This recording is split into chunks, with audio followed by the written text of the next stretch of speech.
இயேசுவில் அன்புக்கினியவர்களை, ஆண்டின் பொதுகால 33ஆம் ஞாயிறை சிறப்பிக்கின்றோம். இந்த ஞாயிறு 3 கேள்விகளை நமக்கு எழுப்புகிறது. எங்கே, எப்போது, எப்பக்கம். இந்த 3 கேள்விக்கான விடைகளையே இன்றைய வார்த்தைகள் நமக்கு கொடுக்க விளைகிறது. வாழ்வின் அர்த்தங்களை நமக்கு நினைவூட்டுகிறது. நாம் எல்லாம் ஒரு நாள் சாவோம் என்பது உறுதியாகிவிட்டது. ஆனால் உயிர்த்தெழுவோம் என்பதும் உறுதி. எப்போது, எங்கே, எப்பக்கம், அதுதான் இன்றைய வாசகம் நமக்கு சொல்லித் தருகிற உண்மையின் அர்த்தங்கள். ஆண்டவரின் நாள் இதோ, செழுமையும் கொழுமையும் உள்ள நாள் இதோ, மண்ணுலகில் வாழுகின்ற நாள்களும் அது. தீங்கு செய்கிறவர்களை அழிக்கின்ற நாள் இது என்று சொல்லுகின்றார். ஆக மரணம் திருடனை போல் வரும், யாருக்கும் தெரியாது. அதே நேரத்தில் நமக்கெல்லாம் அழிவதற்காக அல்ல, மாறாக நம்பிக்கையும் இறைப்பற்றும் கொண்டவர்களாக இருக்க வேண்டுகின்றார். ஆகவே நமது வாழ்வின் அர்த்தங்களை அறிந்து கொள்ள வார்த்தையோடு கடந்து சிந்திக்கலாம். வாங்க. Praise the Lord. இயேசுவுக்கே புகழ், இயேசுவுக்கே நன்றி. இறைவனின் அருட்கரமும் அருளாசீரும் உங்களோடும் உங்கள் குடும்பத்தோடும் நிறைவாக தங்கிட உங்களை நான் வாழ்த்துகிறேன். அன்பில் இனியவர்களே, எங்கே, எப்போது, எப்பக்கம், இதுதான் இன்றைய மைய சிந்தனையாக நமது உள்ளத்தில் எழ வேண்டும். எப்போது என்பது யாருக்கும் தெரியாது, எங்கே எவருக்கும் தெரியாது. எப்பக்கம் நம்மை பொறுத்துத்தான் எப்பக்கமும் அமைகிறது. வரலாற்று நிகழ்விலே 2000 உலகம் அழிந்துவிடும் என எண்ணியவர்கள் ஏராளம். போலந்து நாட்டிலே பால் போதகர் என்பவர் இறந்தார். அதில் ஒருவர், அவர் உலகம் முடிவு பற்றி அறிவித்துக் கொண்டே வந்தார். மார்ச் மாதம் உலகம் அழிந்துவிடும் என்று அறிவித்து வந்தார். ஆனால் நடைபெறவில்லை. ஒரு ஆண்டு முடிந்தது. அடுத்த ஆண்டு மார்ச் 2001 அப்போது எல்லோரையும் ஆலயத்தில் ஒன்று சேர்ந்து பயந்து கொண்டு அழுது கொண்டு ஒரு புறமாக மகிழ்ச்சியோடு இருந்த முகங்களை பார்த்து கொண்டிருந்தார். ஆண்டவர் வந்துவிட்டார், இதோ வருகிறார், அதோ வருகிறார் என்று சத்தம் போட்டு கொண்டிருந்தனர். நாங்கள் காத்து கொண்டிருக்கிறோம், விண்ணகத்தில் அழைத்து செல்லும் என்று கத்தி கொண்டிருந்தனர். ஆண்டவர் வந்தாரா? வரவில்லையே. அவர் என்ன செய்தார்? கோவிலை எரித்துவிட்டு தப்பி ஓடிவிட்டார். வரலாற்று நிகழ்ச்சி. 2000 ஆண்டிலே எண்ணற்றவர்கள் எண்ணிக்கொண்டிருந்த நிகழ்ச்சி. ஆண்டவர் வந்தாரா? வரவில்லையே. வில்லியம் அவர் சபைக்கு அறிவித்துக் கொண்டிருந்தார். என்ன அது? ஆண்டவர் வருவார். 1843 44 வரை அறிவித்தார்.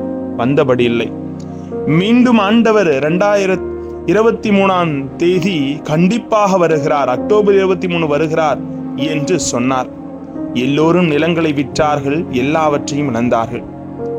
என் வாழ்க்கை இது என்பது போல மக்கள் சோம்பேறிகளாக இருந்தனர். எனினும் ஆண்டவர் வருவார், நம்மை விடுவிப்பார், அவரோடு இணைவோம்.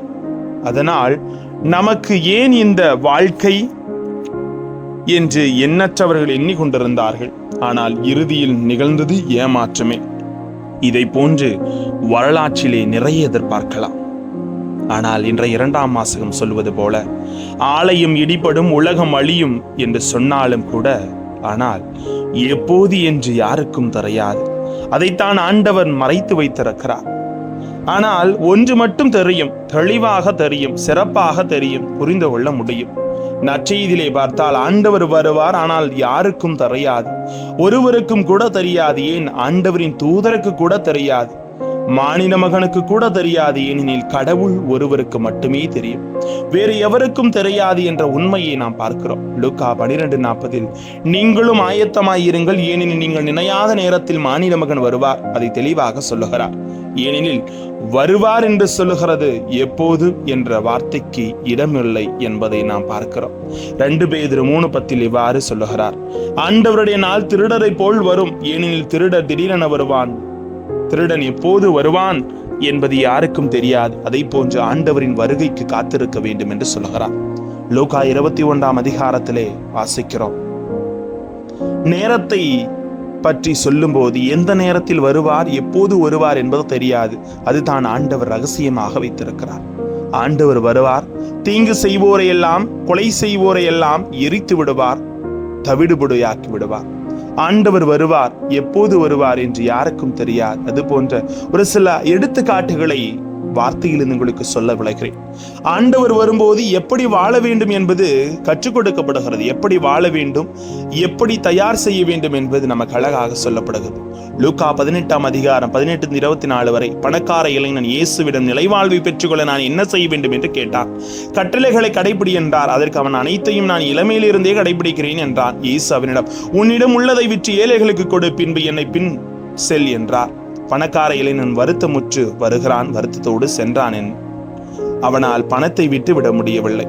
ஆண்டவர் இயேசு கிறிஸ்து அவனை போன்று இருக்க வேண்டாம். அறிவிலி எல்லா சொத்தையும் சேர்த்து கொண்டான், ஆனால் வாழ்க்கையை எண்ணி பார்க்கவில்லை. ஆண்டவர் அறிவிலியே, இன்று இரவே உன் உயிர் உன்னை விட்டு பிரிந்துவிடும். மனிதர்களை அனைத்தையும் சேர்க்கலாம், பணத்தை சேர்க்கலாம், அதிகாரத்தை எடுத்துக்கொள்ளலாம், அந்தஸ்தை எடுத்துக்கொள்ளலாம். ஆனால் ஆண்டவர் வரும்போது நீ தயாராக இருக்க வேண்டும் என்று அறிவற்ற பணக்காரனை போல் இல்லாமல் அறிவுடையவனை போன்று இருந்து தயாராக என்கிறார். மேலும் மத்தேயு 25 வாசிக்கிறோம், 10 கன்னியர்கள், அதில் 5 பேர் அறிவுடையோர் எண்ணெயையும் திரியையும் எடுத்து சென்றனர். மற்ற 5 பேர் விளக்கை மட்டும் எடுத்துக் கொண்டு போனார்கள். ஆண்டவர் காலம் தாழ்த்தப்படுகிறது. என்ன செய்கிறார்கள்? ஆண்டவர் வரும்போது விளக்கு அணைந்து விடுகிறது. மற்றவரிடம் எண்ணெய் என்றார்கள். மீண்டும் ஆண்டவர் வரும்போது விளக்கோடு இருந்தவர்கள் ஆண்டவரை அழைத்துக் கொண்டார்கள். ஏனென்றால் அவர் தயாராக இருந்தார்கள். எதற்கும் தயாராக இருந்தவர்கள் தான் இறைவனிடத்தில் ஏற்றுக்கொள்ளப்படுகிறார். ஞானத்தின் விளக்கை ஏற்றுக்கொண்டிருப்போம். மீண்டும் 5 பேர் வந்து கதவை தட்டினார்கள். நீங்கள் யார் என்று எனக்கு தெரியாது என்று சொல்லிவிட்டார் இறைவன். இரண்டாவது பார்த்தோம், நாம் முழுமையாக நம்மையே ஆண்டவருக்கு ஒப்படைக்க வேண்டும். லூக்கா 12:35-40 வாசிக்கலாம். வீட்டு தலைவன் பொறுப்பை எல்லாவற்றையும் கொடுத்து விட்டு வெளிநாட்டுக்கு சென்று விட்டான். அப்போது இயேசு சொல்லுகிறார், எந்த பணியாளன் விழிப்பாக இருக்கிறானோ அவன் தான் பேறு பெற்றவன் என்று சொல்லுகிறார். ஆண்டவருடன் நம்மிடம் பொறுப்புகளை ஒப்படைத்து விட்டு உலகத்தை விட்டு விண்ணகம் சென்று விட்டார் ஆண்டவர்.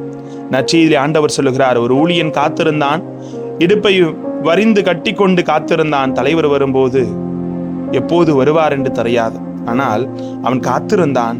அவன் நடு இரவில் வரலாம், நான் விழித்திருப்போம், காத்திருப்போம் என்றான். பேறு பெற்றவன் என்கிறார் ஆண்டவர். மனிதானி அவனை போன்று இரு, எப்போதும் காத்திரு. அச்சம் தேவையில்லை, மகிழ்ச்சி தான் தேவை. ஆகவே நீ காத்திரு. 2 பேதுரு 3 வாசிக்கிறோம். ஆண்டவர் வருவார். மக்கள் எல்லோரும் காத்திருக்கும் போது நாமும் காத்திருக்க வேண்டும். நீதியுள்ள இறைவன், நியாயமுள்ள இறைவன், அன்புள்ள இறைவன் வரும்போது காத்திருக்க அருளை தாரும் என்று கேட்போம். ஆக இறைவனிடத்தில் நாம் கேட்கின்ற அனைத்தையும் அவர் நிறைவாக நமக்கு தருகிறார். அன்பு சகோதர சகோதரிகளே, நம்முடைய வாழ்க்கைக்கு வருவோம்.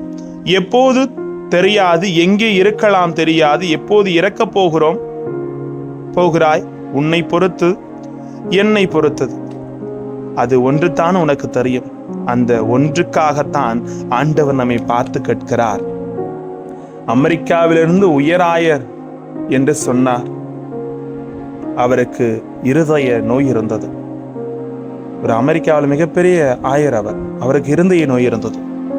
ஆபரேஷன் செய்து விட்டு வரும்போது பத்திரிகை நிருபர்கள் அவர்களிடம், உங்களுக்கு மரணம் பயம் இருக்குமே, சாக போகிறோம் என்ற எண்ணம் இருக்குமே, அந்த உணர்வை பற்றி உங்களால் சொல்ல முடியுமா என்று கேட்டார்கள்.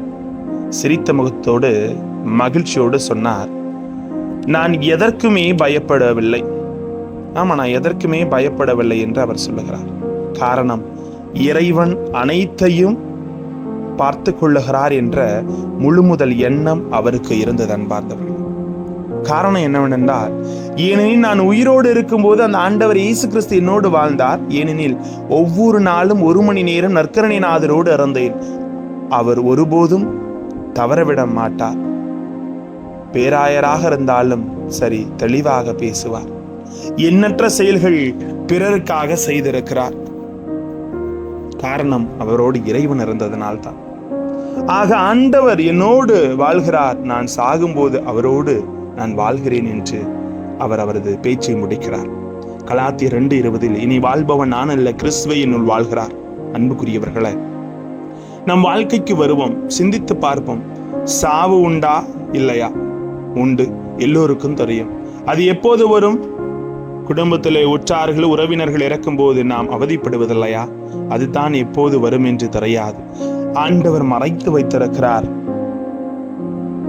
ஆனால் மனிதா, நீ சிறிது சிந்தித்து பார். 2000 வருடமா நான்